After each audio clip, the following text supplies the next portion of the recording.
You start the process. There's almost like a list of authors everybody reads to further deconstruct, like to further add doubts, to almost validate, like, yeah, I knew that didn't line up. Yeah. And those authors aren't helpful because all they do is show you just how little you know.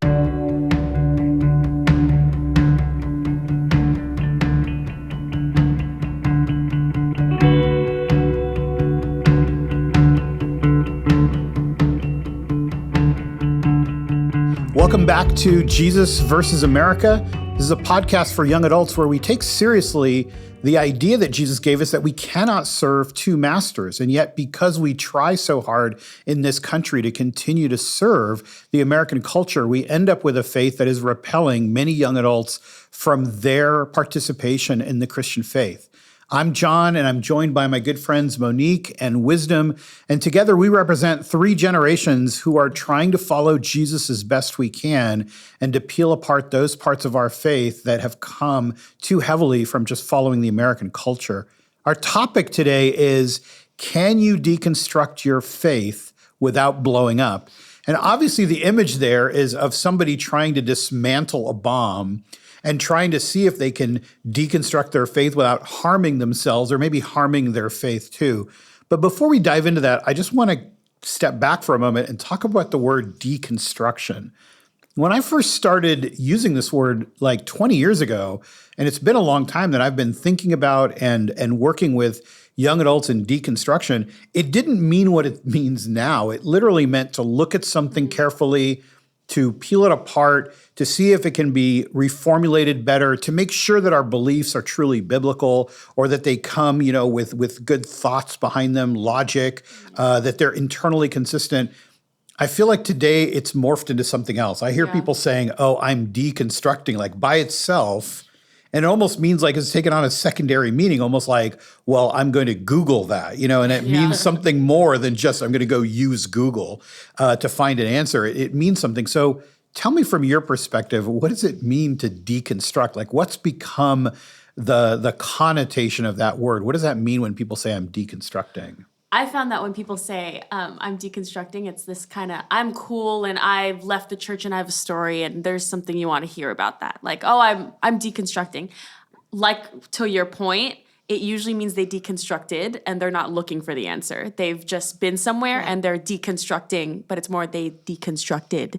And there's no like search for answer. And it tells something like, oh, I'm like an ex-evangelical. Like I have this upbringing and I've been hurt and it's my wounds. And yes, those wounds are valid, but it usually means they've deconstructed, not they're in the process of deconstructing. Yeah. So that's a very interesting point. It means that it's not like they're actively doing it. At least that's what I found to be the case when people say I'm deconstructing, and I'm like, you've been deconstructing the same question for 7 years, and I don't see you don't tell me any progress or any research or any people you're going to, and there's no community you're going into to find the answer. You've just deconstructed. So that's just kind of what I've been seeing. And no search for those answers. None. Yeah, that's one of the things I always say, and I think I've mentioned it before, that the fastest way to lose your faith by 30 is ask a question that you don't know the answer to, and then leave it that way. Right. Don't actually look for the answer. Don't seek out anybody who might help you think through it. Just walk around thinking I've stumped the universe because I asked a question that no one can answer, and it's like you're actually not even answering or Yeah. looking for that answer. Right. Or they're just going to places outside of the church that are answering it very differently. But I was going to say the same thing that you said. When I hear now the connotation, when I hear someone saying, I'm deconstructing, to me it's like, oh, you mean you're on your way out of the church. You mean you're leaving. Like it's not like a positive thing. You're like, oh, everything's shaken up in your life and you're having this awakening where you're like on your way out and trying to make it okay to step away. And last conversation I had with somebody who deconstructed and left the church said that they went through a grieving process. It's really the end of a relationship because you did really think you had this close relationship with an entity that I said was God, and I walked away from it and I had to grieve it. And so for me, when I hear someone saying I'm deconstructing, I'm like, you're in the grieving process because you've already decided to leave and you're looking for the reasons that kind of validate or that help you step out. And I think a lot of people who are deconstructing would say, I did read a lot and I did seek for answers, but it's not what does the Bible actually say about this? Or how, going into theology, it's getting information on the other side, Like you're reading other people who have left and have the same grievances, and you're like, see, them too, we're all right, but nobody's saying, but did you think of it from this angle? Or the Bible doesn't actually say this. It's like Googling what you want to hear. You're going to find it exactly, if you're Googling what you want to hear. And the algorithm's going to feed you exactly what you want to hear. What you need to hear in that place. Yeah. Yeah, and I think you start down this path. And this is where I think it's unfortunate, because it has come to mean that I'm either losing my faith, or I'm doubting my faith, or I'm exiting the faith. That's become its meaning, as opposed to what it really could be good for, which is I need to examine my faith more carefully. Yeah. A long time ago, it was popular to say that young adults don't lose their faith, they lose their parents' faith. So I think that's a helpful framework for the first stage, which is like you grew up, you heard all these Bible stories, your parents didn't know anything about theology, their views were just as whacked out as anybody else's, and you kind of absorbed them. Many of us grew up at churches where the teaching was a bunch of self-help stuff, and it wasn't really deeply biblical. Yeah. We weren't formed right. So we learned all these things, and then they start not to match with the world. Yeah. And so the first phase probably is to start questioning some of our beliefs, and that's healthy. That's the part of deconstruction that the Bible refers to as maturing in the faith, like not staying as an infant, but actually learning to grow up a little bit and moving beyond just Bible character stories and morality tales. Yeah. And starting to think deeply about how does the whole Bible point to Jesus? What does Jesus coming mean for us? And so you've got to do a little bit of that work, I think. And then you break that down a little bit, and maybe you reformulate into a little bit more mature faith, and then you take that out on the road and you test it a little bit more, and you find out that there's more work to be done. Maybe you need to do it with somebody who's been through this, but it seems these days, you start the process. There's almost like a list of authors everybody reads to further deconstruct, like to further add doubts, to almost validate, like, I knew that didn't line up. Yeah. And those authors aren't helpful, because all they do is show you just how little you know. Right. And they use their knowledge to show you how shaky your faith should be. And it's like an echo chamber. You're just like reinforcing the same stuff over and over. And it doesn't help you to actually mature in your faith. It really just encourages you to leave it. Yeah. I mean, I remember being really young. I don't know, like, when this shift happened, but, I graduated high school in 1999. So, like, 90s, early 2000s, where I was like, oh, I'm kind of deconstructing things. And it was such a positive thing. And we used to talk about it kind of in my circle of friends, where it's like, oh, we're making our faith our own. Like, we're finally understanding, like, why we believe what we believe, like, for ourselves, not what we've been told. And it was very exciting. And it was like, let's read about this. What do you think about this? Oh, that's why. Yeah. And we clung to our faith even more. So for me, it was such a positive thing. And it's not till recently that even when I hear it, I'm like, oh, it means you're leaving. And I'm just wondering, like, when that happened. It became really popular recently. I think it's because it is a good euphemism for I'm leaving the church, right? And of course, we see that every year with every generation, that seems to be accelerating the erosion of people who either grow up in the faith to begin with and then actually stick it out. Yeah. But in that period that you're talking about, that was the same period that I began using these terms and seeing people saying, let's go deeper. Yes, your parents' faith that you were handed down. Maybe your parents are strong believers, but the way it was handed down to you or the way you received it wasn't so well. Let's reconstruct it. Yeah. Let's build a little bit on top of that. So that was the maturing. It was looking at difficult passages. It was looking at difficult teachings. And how do we understand these? How do we mature our own faith to be able to encompass these things? How do we handle suffering? How do we deal with what's going on in the world? And not shy away from the difficult questions, but actually head right into them. Now I feel like you said, Wisdom, it feels like they're not even tackling the questions. It's just a mode you're in. Yeah. And if that's what we're going to do, like here's a suggestion for everybody. If you want to deconstruct to leave the faith, it's just faster to leave the faith. Save yourself the time and heartache. I mean, it's a lot of work to just be in that somber, moody place for so long. Your friends don't like you. You're kind of sour and it's hard to be around you. And you're going through all this. And I know it's a grieving process. So I say that kind of jokingly. But really, if the end of deconstruction is leaving, it is faster to leave.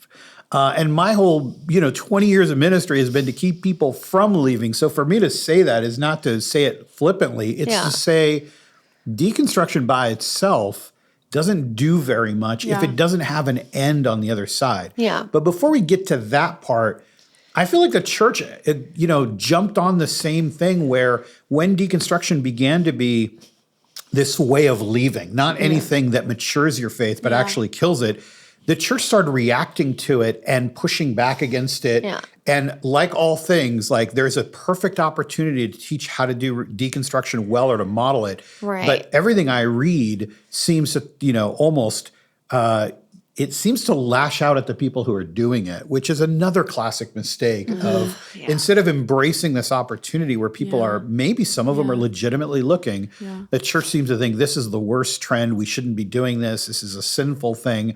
And there's some articles that try to do it well.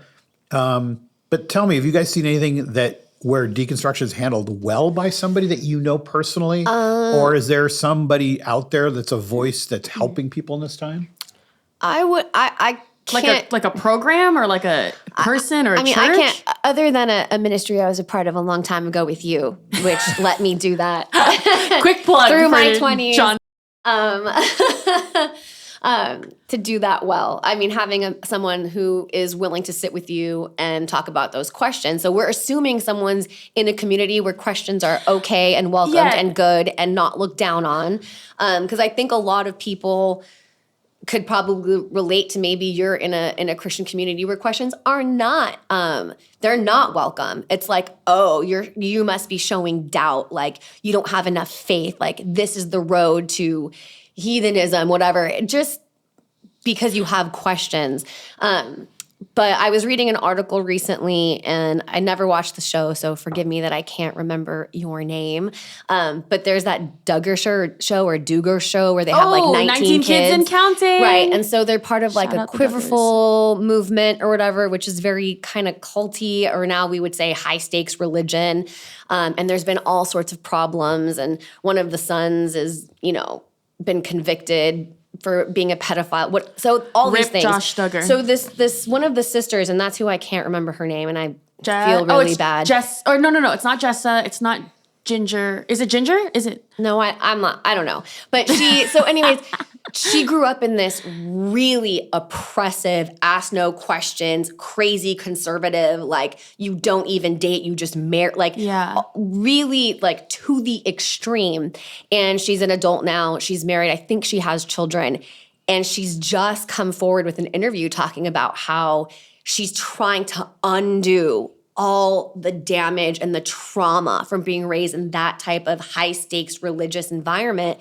And the word she used that I thought was so good, because she's still, even going through all of that, still has her faith. Yeah. And she called it an untangling.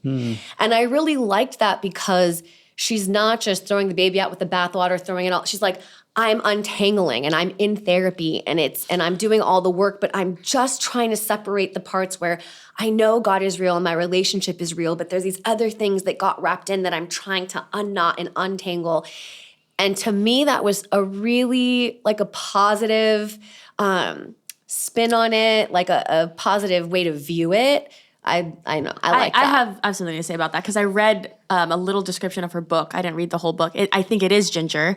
And I think the line between those two different types of deconstructing, of one that's like, I'm just ready to leave the faith, and the one that she kind of, her untangling, right? Yeah. I think the difference in the line is relationship. Yeah. Relationship to God. Yeah. And relationship to others. So Ginger's untangling, she did it with her in-laws and her brother-in-law, I believe, who's a pastor. And she was like, I have these questions and I got to ask and talk to you about them. Yeah. And for her, that was a healthy deconstructing, because she had people to do it with that. And also she had so it was healthy because she had a relationship with people to do it with. And she also had a firm relationship with God, like before the deconstructing, like, God, I am in it for you. I have these questions, but you are not question, or like my relationship to you, I'm still with you. Like, I'm still committed to you. I don't know about these other principles and different things that I'm deconstructing. I'm not committed to those, but I'm committed to you. So how do I deconstruct staying committed to you? Right. And so it's relationship both with God and with others Yeah. that kind of separates. On the flip side, the deconstruction that's on the way out of the church, they're usually doing it alone. They're usually doing it with their Or they their don't have Google. the support of their community. They don't have the support of their community. The Yeah. churches have failed them. Like Yeah. I've been a part of a church where they told me, Wisdom, don't go to a college. Don't go to college. Don't go to a Christian college. That's where they teach you how to question God. So it's like, and my relationship with them was very distant because I didn't have this safe discipleship kind of place where I can bring those What questions. does that say about the church, Christianity? Don't get educated or you'll leave God. Well, because a lot of the people who teach those things themselves feared education, which and fear questions, right. and they don't know the answer to Because them. they don't have their own answers. So Yeah. it's all based on insecurity and ignorance. Yes. Like or they themselves are a generation that didn't look too deeply into these things and didn't want others to do it either, Yeah, right? yeah. I think it's part of it. It's interesting. All three of us apparently have read about the same articles because we didn't plan this, but I read about her as well in her book.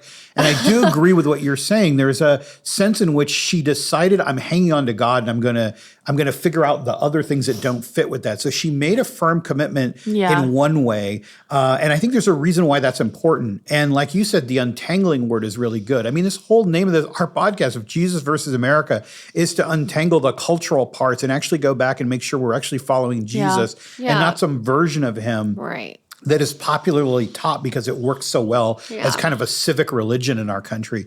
But take that part where you hang on to God. Sometimes when I tell people, like, if you're going to be deconstructing, like, I want you to imagine that there's this big dark forest that's very foggy and you're going to go into it and you could easily get lost. So make sure you tie a rope around your waist so you know how to come back out. And I know that sounds almost like paternalistic in some way, but it's because I want to remind people that you've got to hang on to something. There's got to be some variable you fix. Which is that's so good. If I want to leave God, then don't deconstruct. Just do it. Like that's why I say that. But if you actually want to deconstruct to find a more mature faith, then make a commitment to your faith to begin with, which is I'm holding on to this. Yeah. Now, look, there's going to be times when it's going to be tested. There's going to be times when you think, I really just don't think that what I'm studying is consistent. I mean, I don't know how to reconcile these. We all face those. I do too. There's times when I come to some of these issues where I think, wow, I mean, this really is challenging me as well. I don't want to be Pollyannish and just think, oh, everything that we do can be easily resolved. There are some very difficult questions, but too many questions stump us right now. And I think that commitment of saying, like, I'm going to hang on to my faith, like she did. I believe that God is real and that this part is true. Right. Or you might say, like, I'm going to test everything against the Bible. For now, I'm going to hold that up as my authority. I'm going to use that. And then I'm going to start going into all of these things, but I need to hang on to something because if everything's up in the air, I'm going to easily get lost and not come out of this forest. And I'm going to say, why do it? Why bother? The other thing I want to pick up that you guys are both mentioning is something that's helpful to people who are listening, which is you've got to be in a community that allows you to do this. Yeah.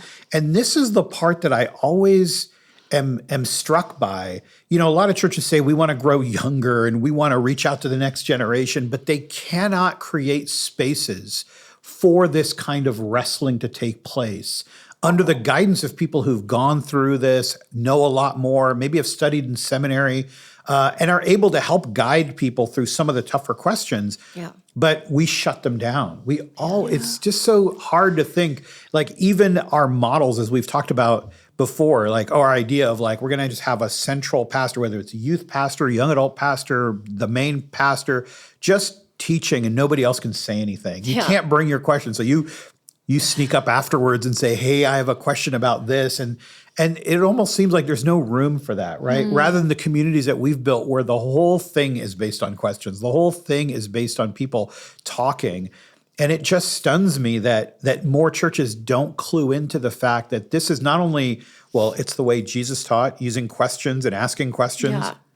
It's the way the early church was constructed to allow people to dialogue together. It draws on a long Jewish tradition of having discussions. Shut up, Monique.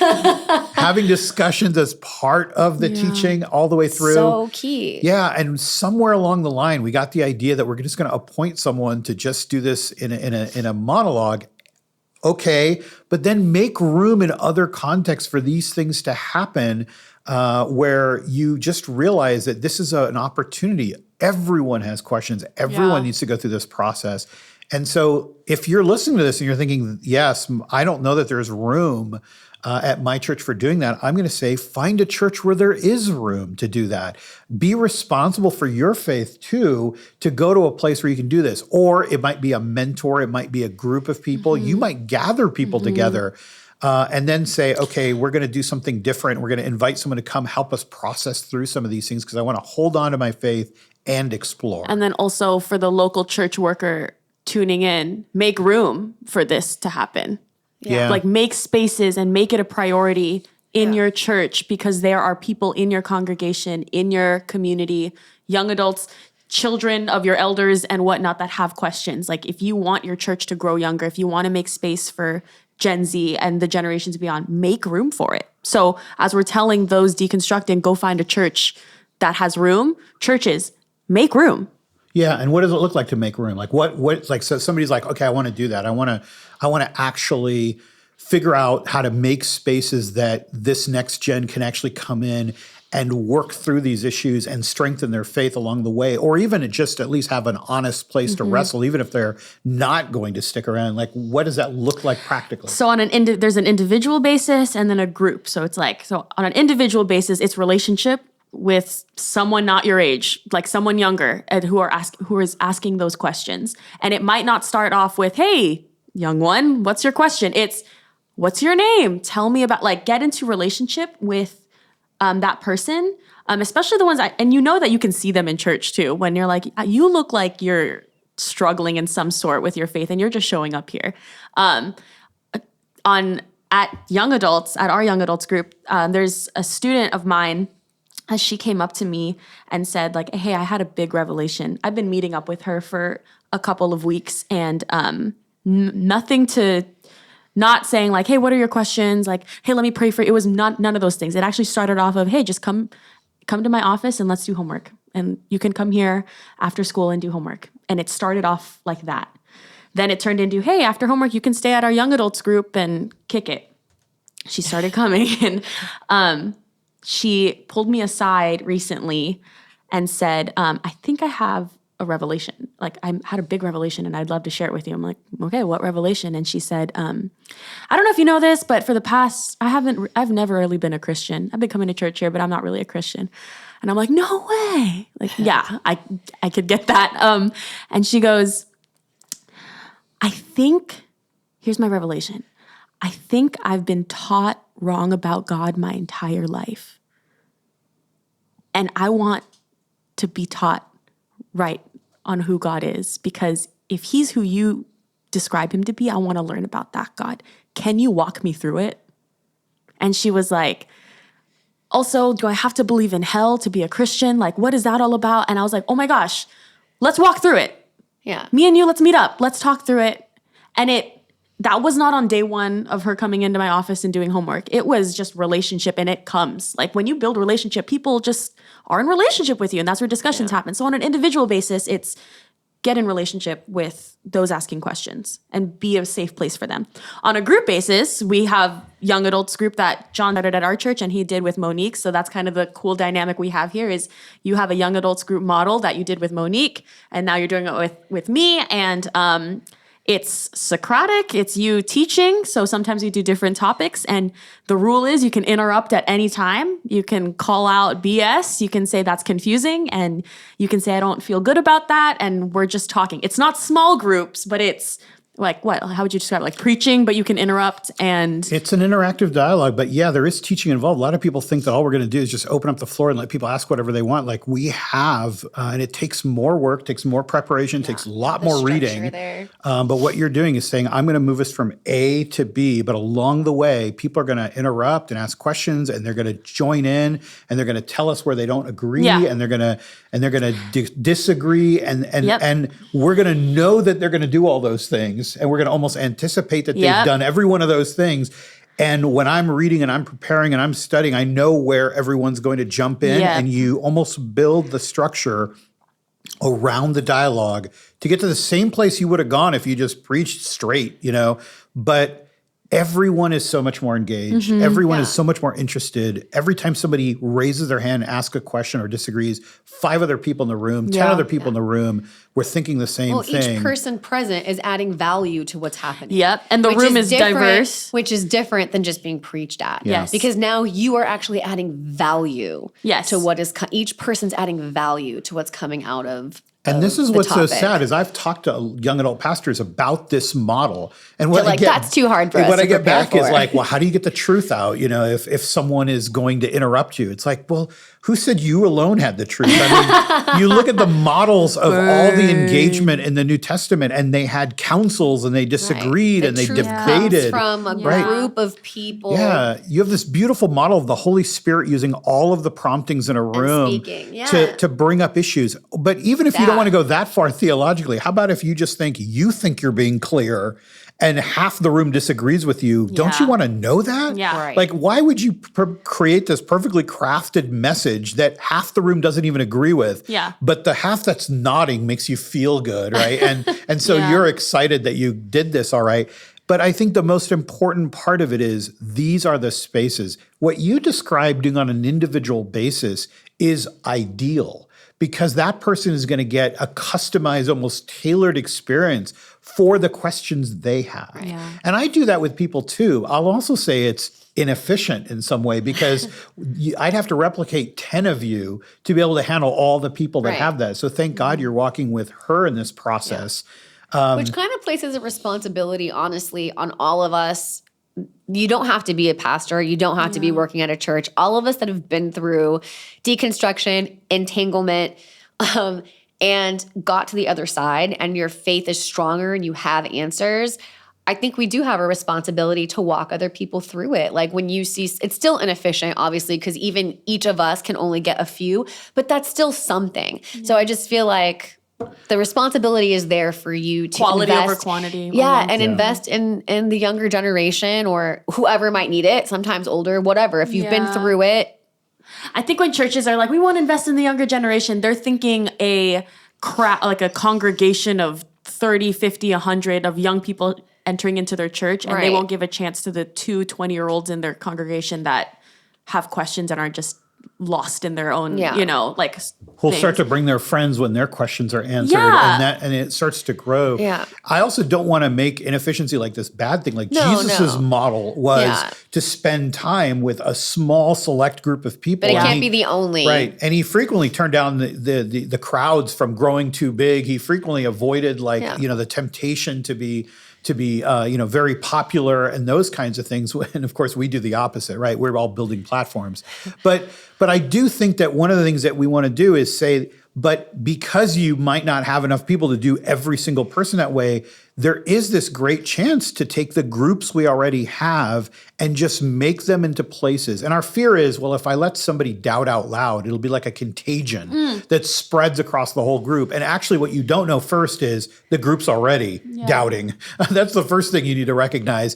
And you just don't know it. Everybody else knows it. You don't, because you just keep talking to people. The danger is not bringing things out into the light. Yeah. I am such a firm believer of that. When you keep things hush and quiet and in the dark, then you're keeping it from being able to be like healed. You know what I mean? Like, I don't feel like that's a biblical thing. I think the Lord wants things brought out into the light so that it loses its hold. What's so interesting is so many pastors would agree with you when we talk about sin like that. We go, sin can't fester in the dark. Confess what you're doing. We need to bring it in the light. Like every pastor would tell you, like if you keep sin hidden, it grows, it festers, right? It becomes worse. Yeah. And you need community, you need to bring it out. Okay. And all of them would, I'm sure almost everyone listening to this who's a pastor has said that from the pulpit at some point, right? The funny thing is when we talk about questions and doubts and the honest struggles we have with our faith, because some of us are trying to cling to our faith. We're not trying to leave. We're actually trying to say, somebody please answer this question and help me understand because I'm disturbed by it.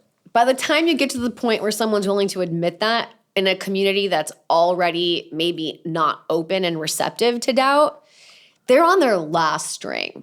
They're like, this is my last ditch effort. I'm desperately trying to stay. Here's my doubt. Like, give me something that makes me want to continue. And we're like, no, we don't really want to throw you that lifeline when we quiet people. I also think too, there's fear on like a pastor's side of if I allow them the microphone for their questions and their doubts, they put the pressure on themselves to have all the answers, which is why they shun that away. Yeah. And actually, interactive teaching is not a Q&A to the pastor, and the pastor's the know-it-all. What I love about our young adults group, John, when you lead, sometimes you're like, I don't know. Let's find it out together. And now both the one asking the questions and the pastor are both going to grow in their faith because they're both going to look for the answer together and in community. And that encourages the faith of the pastor. Like, who says pastors are completed in learning about the Bible and learning about hard things? Like, you need to be pushed too. Like, just because you've been preaching for 20 something years and you've been out on the pulpit and X, Y, and Z, like, that doesn't mean that you too don't have questions unanswered that you need to search for yourself. It shouldn't be a well-oiled machine that's like thoughtless. Yeah, I think it's not just the young learn from the old. I think the old can also learn from the young in their questions. There's a lot of us who think we've settled on our theology because we've had it for a long time. And it came hard fought. We studied a lot. We thought a lot. We wrestled a lot. But then we have to admit to ourselves that over the last 10 or 15 years, we've kind of just, coasted off of what we built. And then we keep repeating it to people. When young people question the things that I take as givens, they really force me to go back and make sure I understand it right. There are things good. where there's things where I just think like, oh, this is settled in my mind. And then someone goes, well, then why would God do this? And I love that because then I think, okay, I might still come out where I come out, but I need to go back and do that work again. Yeah. Or I need to be able to say it simply enough or in a way that is logic enough or that is emotionally has integrity all the way through, where the person when I'm done will say, all right, well, I'm not sure I totally agree with that, but that was a good answer. I now see a different perspective. And a lot of the times you can become a Bible know-it-all because you did the hard work and you thought, man, that was so hard, so many years, so much study, so many books, so many articles, and now I can just kind of dispense my knowledge to people. And somebody comes up and says, well, if that's true, then why does God say this? And you're like, let me get back to you next week on that because that is a good point, and I need to dig into it. I will say to pastors that shouldn't be all the time. Like, that is a fear pastors have. Like, people are going to ask me something, I'm not going to know the answer, and it's going to cause my credibility to crumble. No, it's the opposite. It won't. Especially with the younger generations, your credibility is bolstered. Yes. Yeah. People like, will you're trust honest. you more. Yes. And you're like me. Like, you're like me. And you're humble. And I'd rather learn about this with you. Like, I think that's, I think that I would say it this way, like, your need for certainty is driving so many people away. Yeah. They actually want to see that God is so much greater. I mean, you preach this. God is so much greater than we could ever understand. And yet somehow you understand him so well that you can be certain about so many things. Yeah. And I think the beauty is, especially among next gen, and that's 2 generations, soon to be 3, that we're still trying to reach and trying to figure out ways to do it, is they love the authenticity. They love even seeing somebody broken, even somebody struggling, especially somebody who claims to follow Jesus and is doing it, almost as a religious professional and saying, I'm following, I'm doing the best I can, but there are things I don't understand. And man, the whole room just relaxes, breathes out and says, oh, you too. Yeah. Okay, good. So now we're in a safe place where I can ask the next question, which is, I don't agree with that, and I'm struggling. Help me out to understand that. So yes, there's a downside. You have to go rethink some of the things you've thought. You have to go back and check a little bit more. You're going to read more than you've read in the past. People are going to challenge you. But this is how to reach a generation that is looking for this kind of thing. So that's to church leaders, that's to pastors especially, that's to people who are leading this. But like you said, there are many people in the church who've been through it, who it's time for them, if they really want to reach this generation, to step up and say, I'm going to do what you guys do, which is meet with people and share your experiences with people and do that, right? And kind of unpack all of that. So can you deconstruct without blowing up? Yes. And deconstruction, in my opinion, is actually very necessary for having a strong faith, in the sense of take your doubt, take your questions, find solid foundation, find answers, refine, know what you believe and why, and put yourself in the company of people who will keep that honest in you. Yeah, so something helpful to think about, we said already, which is hold on to your faith, but know what the outcome of the deconstruction is supposed to be. So the image I always use when I do this, and I put this image up, is that if you're deconstructing, it's almost like you're pulling apart the pieces of an engine. I'm pretty handy with a lot of things. I'm a do-it-yourselfer. The one thing I can't do anything with is a car. I am just completely an idiot when it comes to anything mechanical that does with a car. I really barely know how to change the oil and get that right. But if you gave me enough time and I did enough violence to the engine, I could take it apart. Even me, I'd probably break a bunch of things, but I could take it apart. I could deconstruct that engine if you gave me enough time and maybe some tools, and maybe it didn't matter what the outcome was. I could do all of that. And what I want to say is, in this way, deconstruction is kind of a parlor trick. Like, you haven't really done anything useful. Now, I don't want to say you just said we all have to do it. We do. We have to mature our faith. We have to go back to those things, like we've said, that we learned either in an immature way, or they were taught to enculturated to us, or they were part of some sermon series that we imbibed and we were, translated like a game of telephone, and 7 versions later, we're actually teaching heresy, or we don't have the right God. Or like you said, somebody comes to you and says, I don't think I learned about God correctly, which happens so much in our churches. It's crazy. But I'm hearing about God in a way that I want to believe in him. Okay, so you do have to do that part of deconstruction, but you're only half done, maybe not even half done, if all you did was pull it apart. Because then, to use my car analogy, all you have is a driveway strewn with car parts. Nobody's looking at you thinking, that person's a mechanic. That person knows what they're doing. Everybody's driving by and looking and thinking, what a mess. Right? You haven't done anything. The real part that makes sense and what we call maturity, and what the Apostle Paul commends as maturing in your faith and all the different ways to do it, is to put it back together again. And that is the part that we need to be able to Cleaner, more efficient. Yeah. I mean, if it's not going to work better. So if it's not going to work at all, then you're just an idiot with car parts. You have somebody's going to look at you and say, why did you do that? And that's why I look at some young people sometimes and think, why did you do that? If it was just because I wanted to leave the faith, like I said, well, here, I'll write you a hall pass. You can just go, we don't have to do that.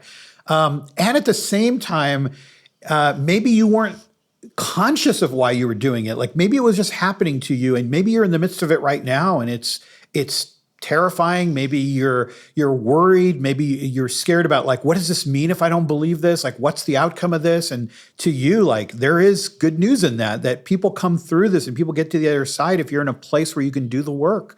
And you'll come out better for it. Your faith will be so much stronger and more mature for it if you stick it through. But if all you're doing is just throwing car parts in the driveway, the person who's really done that is the one who does the work of reconstruction. And it's a commitment you make. I'm going to take these apart. I may not even know how to put them back together, but before I even begin, I'm going to be with people who can help me put it back together. My goal here is to take it apart, clean these parts, look at them carefully, so that when I put it back together, it should work better. That would be ideal. It should work better than it did before. It should at least work, you said. Even if you take it all apart, you put it back together, you might be well, I still have a lot of things I don't know, but at least it works again. But it really is hard. That's just a good solid, we call it pedagogy or pedagogy, however you want to pronounce it. But when we would talk about doing research when I was at UCLA, and we had to take a class on research ethics, and it's you never invest yourself into a community that you can't see through and leave it, because that is irresponsible. So it's pedagogy for how do you engage in researching a community, doing it in a way that's respectful, not leaving it worse than you entered it, and not using them for research and, bouncing. It was always you have to see it through. If there's something you're passionate about, you see it through. You don't leave a community hanging. And it's the same thing for deconstruction. You don't take someone, deconstruct their faith, and leave them in pieces. If you're going to walk that with somebody, you have to make the commitment to help them put it back together. I'm so glad you said that, because now the person that I would talk to is the person who is tempted to deconstruct others. Oh, yes. And that's a whole other category. Nobody likes that guy. But some of those guys are at those Christian universities. That might be I've met so many of them. So So our earlier version of our young adult group met at a Christian university, and we received regularly these like refugees from Bible classes who had had their faith deconstructed by a know-it-all professor who didn't have time because he put it only, back together. only had a semester. Hey, you got a couple months and that's it. And the entire Good luck. the entire course was, you probably think this is in the Bible. You Yeah. probably think that God said this. You probably believe this. And every one of them were like, 17, 18, walking into a Christian college thinking, oh yeah, that is what I believe. And then they would just break it, shatter it, and say, oh, all of you guys with your immature face, you need to grow up. Oh, but I got to get to the next class now and see you later. So I think that's something for people who are mentoring, people who are guiding, people who are leading groups. Yeah. Our rule on deconstruction is you cannot engage You can't the begin process it unless you're going to walk the whole way. You got to be there the whole way. Yeah, that's so good. You've got to have Otherwise, the time don't to touch it. Yeah, and Yeah. I'm tempted because I'll meet a young person who's like, well, I think the way that God works, and they'll say something absolutely crazy, right? And the temptation is to go, no, because in this verse it says this, and you're totally wrong, and then just go bink, and just the whole Jenga falls down. I see you when you're tempted. I actually see you when you interact with them, and you go and you go like this this. the You time? smile. Yeah. When you hold your tongue, and you smile and nod. because it is not loving. Yeah. To just let the Jenga tower fall. And walk then away go, all from right, it. well, good luck with that. See you later. Because you've done nothing helpful there. All you've done is destroy and sent them spinning, and their faith is like convulsing on the floor like in cardiac arrest. And you aren't loving enough and don't have the margin to stick around. And you have to evaluate that. You have to say, am I the right person for this person? Like maybe somebody else will come along and do that. Or point them in a direction. Yeah. The opposite of the Great Commission. You're like, instead of go out and make disciples, I'm going to go out and break disciples. But gonna sometimes bring people people do it down, out of their you know? own pain. You know what I mean? Like they're hurting and they want company and they want to take everyone down with them. I'm often asked, look, does everyone have to go No. through this? Does everyone have to have this process? Like, is it okay if I just believe and I'll always believe and no one can shake my belief and it will never, ever change? So really, all this work isn't really necessary. What do you guys think of that question when someone says, is it like required or is it a bad idea not to do it? It's ideal, but there are people I meet.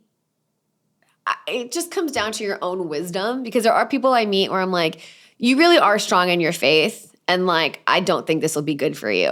And I'm just kind of like, leave well enough alone. If it's not something that's toxic, and a lot of times this happens like off the top of my head, like grandparents or parents, or they've been so settled in their ways and and like maybe at 65 and 70 is not the time to shake someone's faith completely upside down. You know what I mean? So it's like, yes, it's ideal. And not that you can't have conversations that press the envelope or have you thought about this, but maybe that's not the time for someone who's more fragile and whatever, older in age to be like, I'm just gonna tear you apart, and like now's not the time for that. I think it's a little, I don't know if this is the right thing to say. I think it might be, might go as far to say it might be a little bit of a privilege to deconstruct. I think there are some people that it's like, I don't care about those. I just need a savior and I need something greater than and I need to know this love that loves me. And I think of the older generation, I think of immigrant parents and immigrant like peoples who like, I don't care about the ivory tower of knowledge when they like, I'm thinking of my parents with this, like, they're like, I'm not here to. We're surviving. I need a savior. This isn't like I just need a Have your questions, have your doubts. I'm good. I'm working hard. I'm establishing my life. I have the and Lord. they're a bit, and like that's And why it's you fine. find those those groups of people, like they're just way more obedient, like whatever the Lord wants me to do. Yeah. And they might be like, coincidentally even more charismatic, But you know what? Like, I don't know. I don't think for them it's I don't think they have the privilege to be like, okay, well, let me dissect this God and dissect this thing. I think they're barely trying to make it by sometimes. It is and a privilege. That's very real and very, it's just a reality of where people are at. I think that's where I come out on the question, which is, I don't think it has to be for every single person. There is, though, something that if you're somebody who thinks, I don't know that I want to go through any of this, or I'm good, I'm solid, there's no way my faith is going to be shaken. The only caveat I would throw in there is that's where we are today. And what happens sometimes And one of the biggest, indicators of whether somebody's going to go through a faith crisis is if there is trouble or suffering that befalls them in their life. Yeah. And as we've said, then it's almost too late to go through deconstruction. Yeah, that's not the time. So let's say you still have the faith of your youth, right? Whatever that was. And now you're in your 20s and you're good and you've kind of encapsulated yourself with a good Christian community, you have good Christian friends, you listen to Christian music, like all the stuff that, you'd be like, I'm good and I love this and I don't want anybody to intrude on this. And I could see that nothing's going to shake my faith in God. And I hope that's true for the rest of their life. I don't think that everyone needs to deconstruct because it's hard work and there's a lot of trauma that sometimes happens as you realize that maybe what you believed or even what you've said to other people isn't totally biblical or something like that. There's a lot that it's hard. Yeah. So maybe you're somebody who's like, I don't need to go through it. I'm good. I'm always good with God. There's never going to be a day that I doubt his existence. Good. But there's Until actually, that day comes. But there's more than that, right? If you're not going to deconstruct, at least explore the topics of suffering well, suffering well, waiting well, those types of things that what does it mean that God is good? You don't have to deconstruct and blow up your whole faith to ask that question. If I don't get what I want, if I'm not healed from this thing, if my partner isn't healed from this thing, is God still good? Those are things everyone should explore before they're in the middle of the storm. And I think those, and I say simple enough because they're maybe not so simple, but those are kind of safer topics that are necessary because now we're just talking about the way Christianity is being taught is prosperity gospel, and it's not really engaging the whole view of who God is and what faith is. So that is something we need to do. And deconstructing doesn't look like going through systemic theology and going to sit in a seminary class and go. It could literally just be who is God when this happens? Yeah. And let me wrestle. It doesn't have to be this whole ivory tower of knowledge type deconstruction all the time. Yeah. I mean, Jesus gave us that indication. It's all through. I mean, we were just studying, we should consider it joy when we engage in periods of trials and tribulation, right? That's the book of James, where Jesus says, in this world you will have trouble.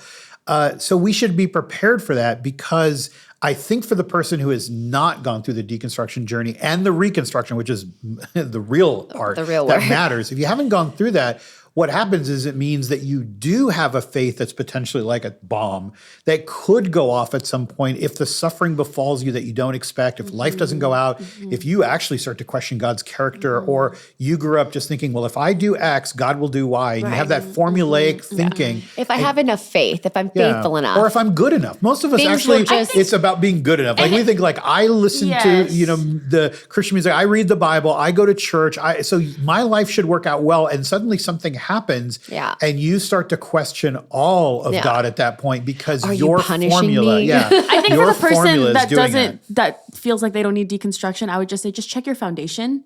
And then maybe, because if your foundation is, I want to be in relationship with God who wants relationship with me, it is the gospel. It is my God is good and he has a greater plan far beyond I can see and I can trust him. If that's your foundation, you're probably good. If your foundation is, and there's a gentleman I knew at my last church who it was, God is good. I just need to be obedient to him and he's going to bless me. He's called me to be a father and a husband. And that was the foundation of his thing. And he fasted. I remember this. I was in high school and he was like a young adult. And he said, I'm going to fast and be obedient because God wants me to be a father and a husband. And I'm going to answer the calling. That's the foundation of my faith, is to answer the calling to be a father and a husband. And he fasted for something like a lot of months. He's like, and I'm going to fast and God's going to bring me my wife and we can begin this journey on my calling. His foundation was his calling that God gave him. He fasted, he prayed. He was at our 6 a.m. We did a 6 a.m. prayer every morning. He was there all the time. It was a charismatic church. He's the loudest, whatever, best worshiper, whatever. And he never met someone and he never found his wife. He never found anybody. And because his foundation was so faulty and that didn't happen, especially in the timeline that he thought it would, he left everything. He left the church. He left his community. We had people at our church texting, calling him where is he? He ended up quitting his job because he was like, what is the purpose of anything if because my foundation was my purpose to be a father and a husband. Yeah. So I'm going to quit my job because if that's not my purpose, then there's no purpose in life anymore. He stopped paying his bills. He had got evicted and he became a homeless man. And people were searching for him out on the street. Like, where are you, man? Like, and he was like, Well, that took a turn. Fast turn. And he was like took a on his turn. way, like, I'm going to be a father, a husband, a father, and a pastor, and my calling. So his foundation was his calling, not who God was, Right. but who God wants him to be. So Yeah. I would check the foundation, and maybe that's a good diagnosis of if your foundation is other, then check it, and you need some insurance because that's when you blow up. Yeah. Yeah, I think that's true. Like, I think a lot of young adults are not ready for the fact that, the scripture promises that we will go through trials, tribulations, there will be suffering. That's the life. We live in a broken world. And they immediately think that starts to question God in a lot of ways, his goodness, like you said, it's his existence. All of their faith comes undone sometimes in those places. And by the way, I think that's a natural tendency. I've gone through that, right? Even with all the things that I like to think I'm solid on, like when I've gone through really difficult trials, I am still shocked and I think, I must have done something wrong. God, you're punishing me. What am I doing? I've done everything I can do. Why? Yeah. And the hardest part is to learn our faith to the level that Jesus had, which is to surrender and say, I wish this wasn't happening, but not my will, but yours. You've promised me an inheritance beyond this life. There's so much more. You told me this was going to happen. Why does this surprise me? You said that I would suffer because I follow you. There's moments, I don't thank you enough for all the days I'm not in this, right? Yeah. But suddenly I'm in this for a short time and I can't take it. The rest of the world is constantly in this kind of world, especially believers around the world. To prepare yourself and think through those thoughts and get ready. So if you're not somebody who wants to untangle every claim that you think and make sure that it's thoroughly biblical, at least be ready to know that those things are there. In our own life, like one of the things that we did many years ago, this is over a decade ago, when my daughter was first born, my wife and I had this conversation because we knew that once we had a daughter, one of the greatest threats to our faith was if something happened to her, if she died. We'd seen friends who lost young children, and it was so hard. And I know people, so we've walked with them. This is a terrible thing. It's almost inexplicable. I knew that no matter how many people we knew, it would be even harder to even experience it.